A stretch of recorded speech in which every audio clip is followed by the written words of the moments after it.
برو آمپول بزن.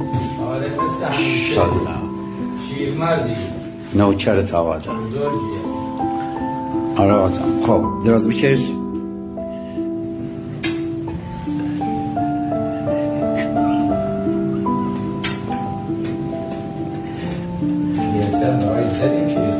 خب دست شما در. آره دیگه اصلا دردش نمیکنه. دراز بکش بینم.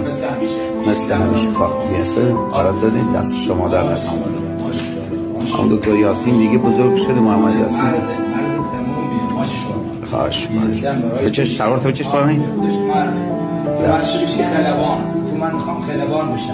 همون دکتر میخواد مهندس بشه و خلبان. به بچه های ما. آره مدرسی هم برای زدم که احساس تموم اصلا با. نمیکنه. خودش میدونه. بیا آفرین پسرم. نه یه سیخی قول به این دادم. آفرین همون دکتر دست شما در خوش میشه. خدا سر